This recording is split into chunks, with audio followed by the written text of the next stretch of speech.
Hello, Cosby here today. Take two. We'll not talk about it. Baldur Gate 3 review from Mac0r. If you haven't played Baldur Gate 3, click off this video right now. Buy it on Steam and play it. Then come back. Game's a classic. It's one of the best games released in the past like 5 years, hands down. And Mac0r is about to play it, and I have a bad feeling on how this is gonna go. This video is going to Type of your game, Baldur Gate 3. All my videos are really fast, and I want you to be alive. This contains flashing lights. spoil the entire game. Baldur's Gate 3 is possibly the funniest game ever made, and I do not think it actually intends to be, because it's actually trying to be really gay, taking place in a fantasy world where 4 adult friends are able to play on the same. Wait a minute. We have to choose your fate. Drink too much and lose sleep, waking up to drink too little and wake up dehydrated as fuck. I'm gonna be honest, before I go to sleep, I have a whole glass of water, then I go to sleep. If I don't, I wake up just feeling like shit. So I always have a glass of water, but then when I wake up, I have a full glass of water. Republicans be like trans this, trans that. I just want some god fucking functional public transportation. The only blue lines I respect on my local. Oh my god. 4 adult friends I fucking are hate able all to play those on the images. same day. This game faithfully and hilariously recreates the D&D experience, all the way down to watching your friends paint the entire ground of their camp with your combustible blood, which turns out can act as the fuse for a bomb. And that is just the beginning of the Wait a minute. Give me a lot of shit I kind of want to read. Maybe you'd be out of spells, but I'm not out of shit. beginning of the absolute insanity that this game has to offer. Because in the world of Baldur's Gate, anything is possible, and everything is determined via dice roll. And yes, that does determine whether or not you're going to be transformed into cats 4 turns before the building explodes. I think this is the best game ever made, and I'm not even exaggerating. But before beginning our amazing adventures, we have to choose our characters very carefully. We've got Asterion, the Dark Urge, Squid Game Huggy Wuggy, all the customization you can think of for my human male fighter. But today, we're going to be playing as Ongyat Rizking. I fucking hate this image so much. A they-them wild magic sorcerer with absolutely unnatural charisma.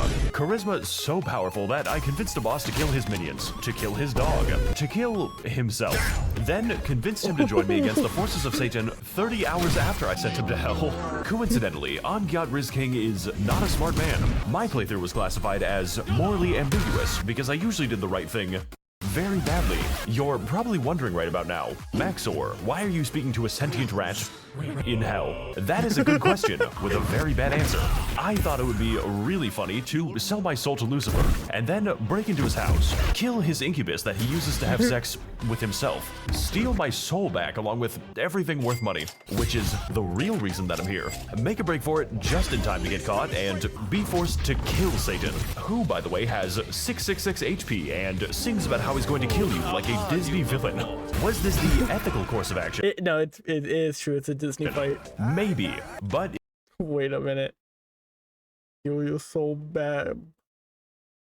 Thanks. But in retrospect, I did not think I would get caught. I hate his character. So, on top of his immaculate riz and dubious ethical success, the most important detail of Ongyat Rizking is that he is a wild magic sorcerer, which Like is definitely a class to choose. Imagine for a moment that you and your 20 allies are trying to push past a narrow corridor when me and the fellas cast a swarm of bees, black tentacles, and a goopy fart cloud which kills your entire team before you are able to see anything. I call this strategy the fucked up hentai. Now, if that was to hypothetically happen, you would theoretically accuse me of a lot of bullshit, to which I would respond with, yes, officer, I did just disintegrate that child. And what's more, I have committed crimes you can't even charge me for. Say hello to the spell Feign Death, which works by placing your allies into a coma. This, I would argue, is not a very useful spell. But if I were to say, give all my money away to a lucky merchant, then he would trust me enough to initiate nap time. And after carefully concealing my presence in a conspicuous dark blob, I will be able to steal my money back plus interest. And what's more, I get a fucking discount next time I show up. Is combat requiring just a little too much thought? Are you perhaps getting tired of taking any damage? Then, my friend, look no further than the Globe of Invulnerability, which does exactly what you think it does a little too well. The only caveat being that the invulnerability happens to work on enemies, and they tend to see invulnerability as an advantage, meaning literally every fight that I use it in devolves into the funny friendship circle. Say, for instance, that you were an enemy whose entire purpose is to explode yourself. If you happen to wander into the Orb of Comedy, you would be forced to unsuccessfully activate your bomb vest 20 times in a row, hoping and praying for a death that I cannot provide you. Honestly, if you're creative enough, you don't even have to play most combat encounters. I once fought a boss that began every fight by instantly killing me. Now, most normal people in this situation would reload the game, try some other quests. Wait, I have to see those saves. Hold up. Some of those saves weren't all gay. Gay sheep morph. Polymorph wild. Gay 7. On God whiskey. Try some other quests. Literally anything that uses your brain. But I am not normal people. I'm autistic. How else do you think this video gets made? The neurotypicals. It gets made when you decide not to sleep for 2 days. And you're like, I got a video idea, and you make it in under 6 hours. And you convince everybody it takes you 2 months to do. Couldn't do this shit. So instead, we are going to cleverly sneak up on him with my entire party, then cast Fear on him, forcing the men to flee while me and the fellas beat him to death with hammers. Another time, I was stuck in a difficult combat encounter with a invincible doom spider, at which point I transformed him into a more reasonable animal and forgot about him for the rest of the fight. Of course, magic doesn't always have to be used for combat or stealing. Sometimes it can be used for productive things like remote detonation. Imagine for a moment that you were tasked with solving a murder because the elephant police are being racist. Not against non-elephants, mind you, just immigrants. My guy is a reactionary ranch soda. You would be able to quickly resolve this. Wait a minute. Wait. It was too far back. I'm sorry. People who cheat in attack melee games. Stop looking at the fucking recommended. You would be able to quickly resolve this situation by performing necromancy and asking the murder victim who killed them. Alternatively, if I wanted to, say, kill everyone in the goblin camp without conventional methods, I could simply cast Speak with Animals and gently convince the local spiders to begin an arachnid race war. In fact, you can use this on any animal in the game. If the Ray that kills Steve or tried to kill me, I would bust its ass and crumple it up like it used to be. In the game, including threatening rats into revealing their cheese location, or the cat that narrates like a noir detective. Although I do think it is very strange that I don't have to cast it before speaking to gnomes.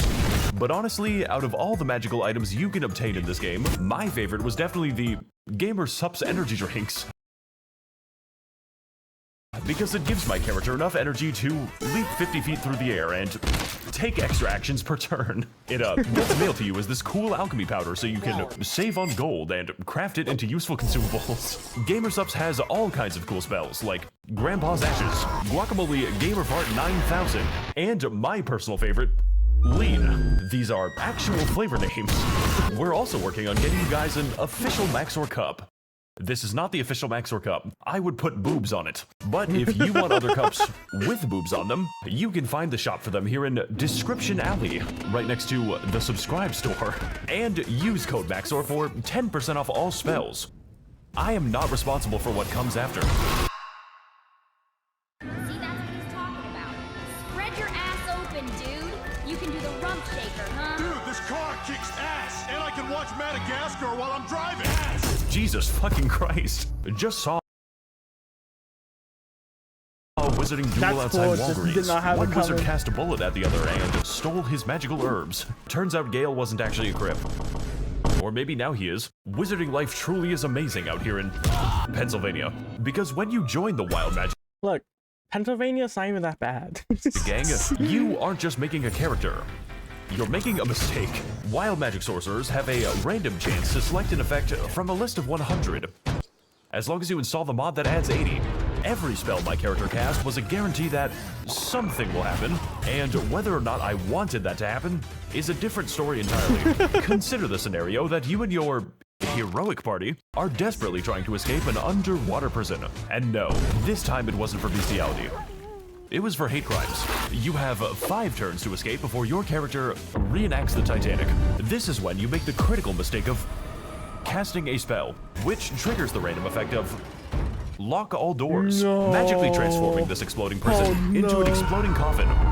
That is a reload. Or how about the time that I was tasked with holding onto a torch under penalty of death, whereupon the game decided that it would be really funny if I was banished to another dimension, because it would be even funnier if I happened to reload the game and immediately get petrified.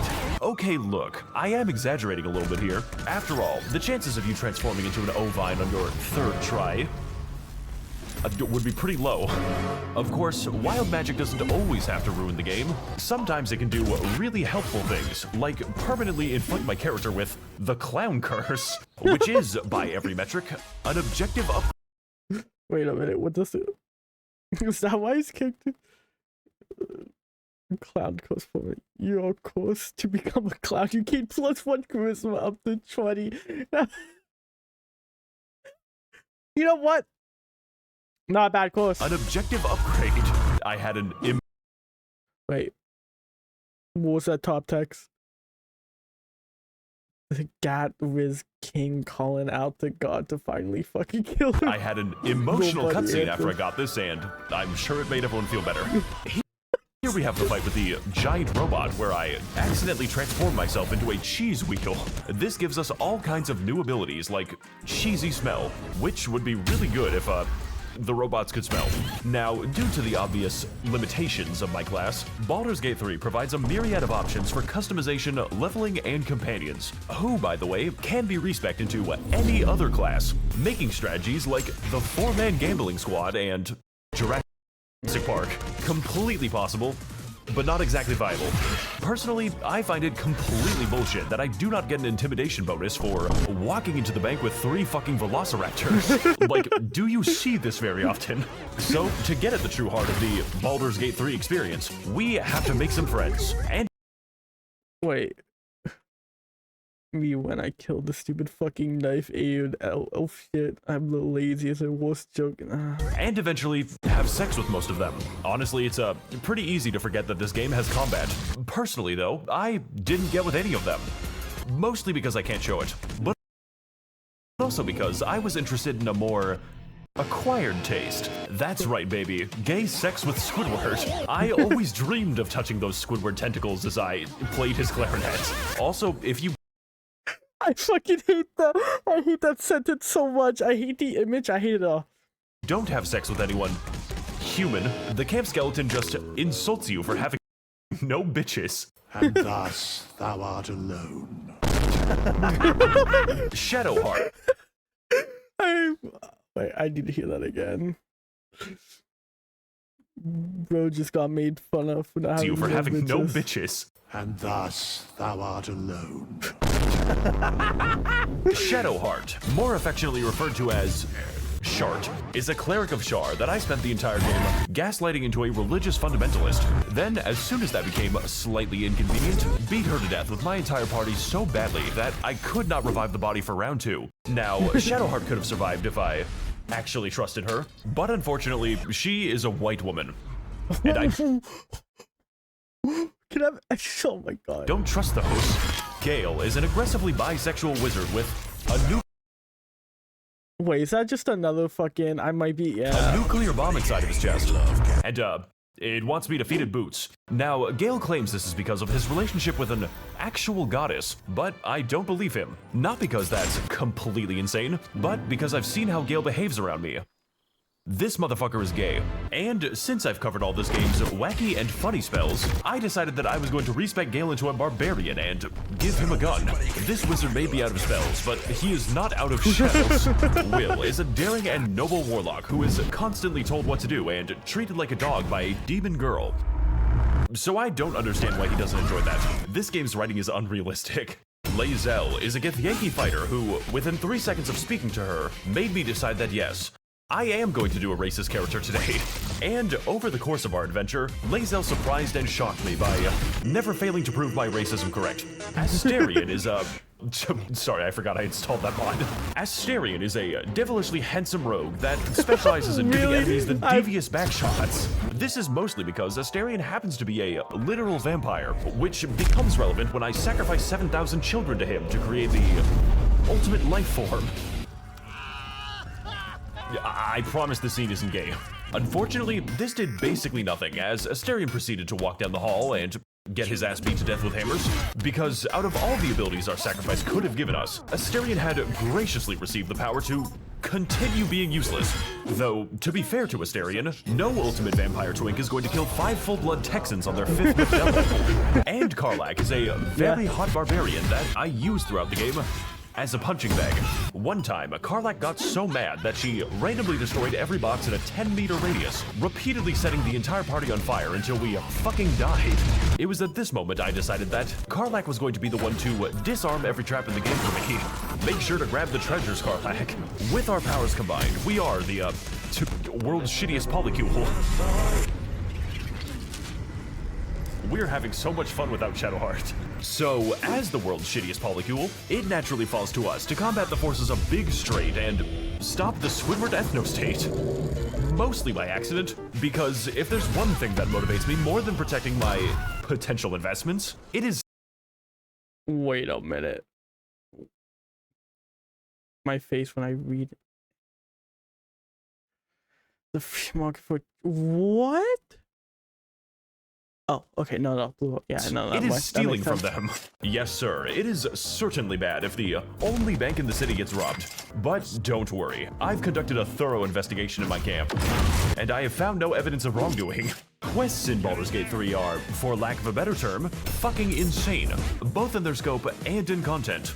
Mostly the content, with multiple contingencies for failure, partial success, or the classic unrestricted Japanese war crimes. Truly, the sky is the limit in Baldur's Gate, and the only thing preventing you from achieving your dreams are the consequences of your actions. If, for instance, you were to ride the calamari carousel, a future character will roast you for your crimes against God in front of your friends. Your choices matter in Baldur's Gate 3. One time, I decided to visit the circus so I could piss off the local genie so badly that he sends me to Jurassic Park. But that's not important right now. Exploring the non-insane part of the circus, we find ourselves enraptured by the performance of Dribbles the Clown. The only problem being that while investigating a series of murders by shapeshifters, I had already met Dribbles the Clown, and I was carrying his severed torso in my inventory. Safekeeping. So, despite knowing the identity of my gang stalkers, I decided to send Asterion to the stage anyways. Mainly because I thought it would be funny. And I was not disappointed. This guy should open a YouTube channel where he promotes an energy drink he intentionally poisons. Now, you're gonna want to be careful after doing this quest, because unbeknownst to you, one of your crewmates has been replaced by an imposter. And worst of all, I am kind of into this. Can you shapeshift yourself pregnant? So, whether you know it or not, you are going to be playing Among Us for the next 10 hours. And honestly, playing as the imposter is so much more fun. Which is why, instead of stopping the killings, I decided that I was going to do them myself, and eventually join the blood cult by bathing in the blood of the racist elephant to bring about a new future of crimson despair. Shapeshifters are usually multiracial, by definition. What I'm trying to say with these long anecdotes is that you never just go to the circus in this game, or God forbid, speak to a clown. Though you are watching this YouTube video, which is close. Repost if you want to nail a porcupine to your neighbor's balls. Give me the thug shaker, dude. Shake your ass. Take your hands off it and shake that shit. Those animals are so fucking funny! Welcome to the first major dungeon of the game, appropriately named Central London. And like the actual London, it is unfortunately filled with the English. You can really tell because you can't understand anyone and the food is inedible. It is here that Baldur's Gate really shines as a game where you can do almost anything, and an unlucky developer will be forced to code it. There are 3 targets for you to kill in the Goblin Camp, or if you're bad enough, several dozen, each with their own personalities, weaknesses, and premium cheese strategies. Needless to say, this channel is not going to offer you any good advice. After all, there's a lot of guide videos for this game alongside race tier lists. So while No, I recommend not looking at any guides and just going in blind. I'm not going to be sorting you by phenotype, what I can give you is a taste of the premium cheddar.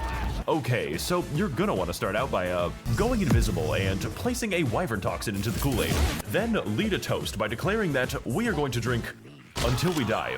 Make sure that Asterion is the one to do it, by the way. We don't need him anymore. Heading inside, we take care of our first target by following her to a secluded location, summoning a cloud of daggers, and then initiating verbal exchange, locking her into our conversation while she is slowly stabbed to death. This isn't considered a crime, by the way, because, well... Wait a minute. Whoa.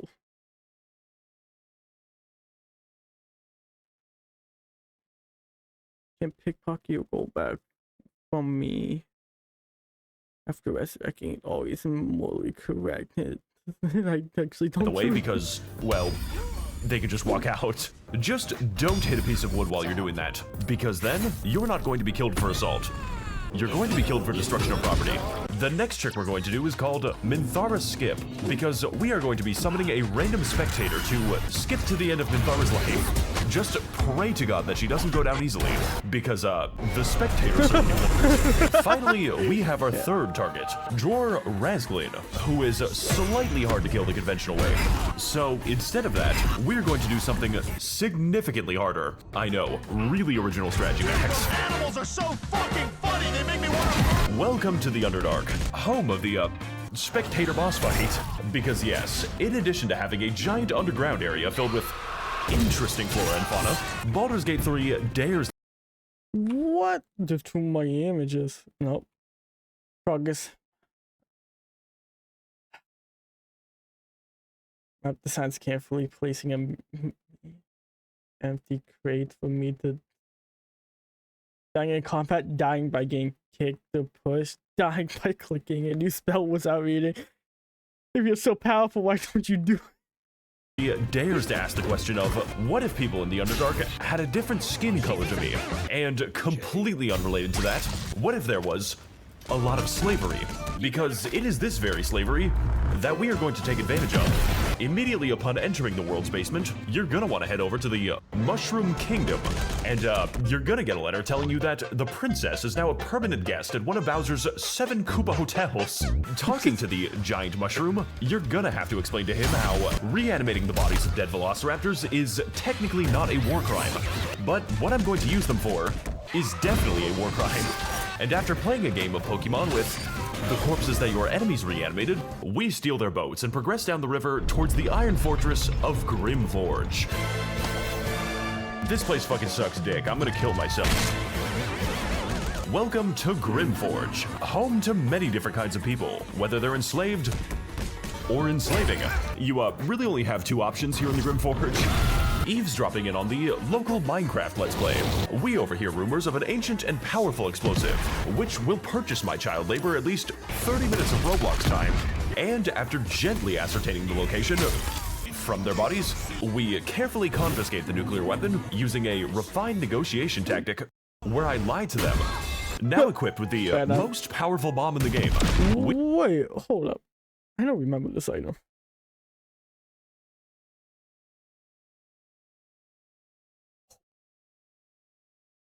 Yeah. The bomb in the game. We are presented with a choice. We can either use this bomb to help the gnome slaves finally achieve their freedom, or we can use it to kill Dror Razglin. So, going back to the goblin camp, we discover through some experimentation that Dror Razglin doesn't actually die to the bomb that I just placed. So, into the hole you go, I guess. And that is how you quickly and efficiently speedrun the goblin camp. Make sure to subscribe. Wait, whoa. What's that speed one? I seen.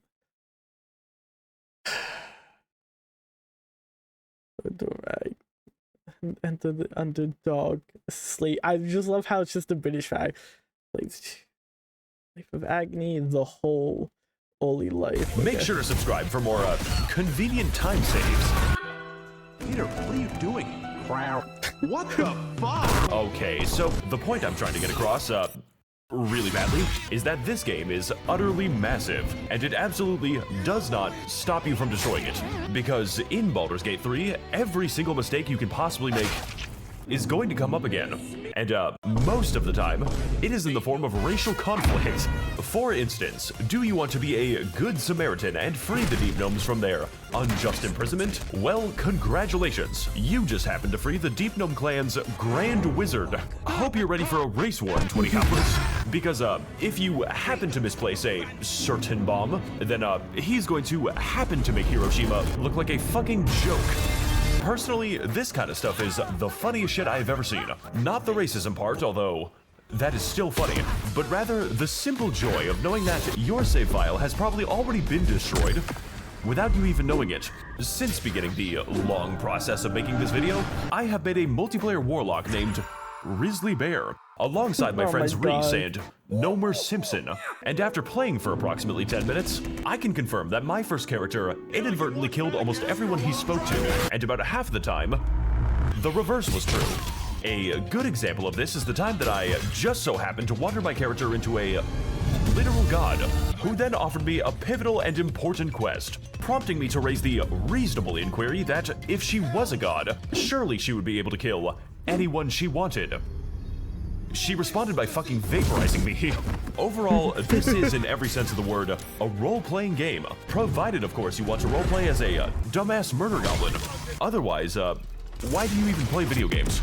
We blow shit up in this motherfucker. Better take your sensitive ass back to LinkedIn. With scores of amazing and deep content that I unintentionally locked myself out of because we accidentally killed a man named Bingus Bongus. Ripped to a fucking real one. Strategic and complicated combat, and an entire world of possibilities and solutions, which will leave you wondering,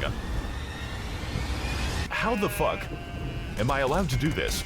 Is this a glitch or intended behavior? Yes.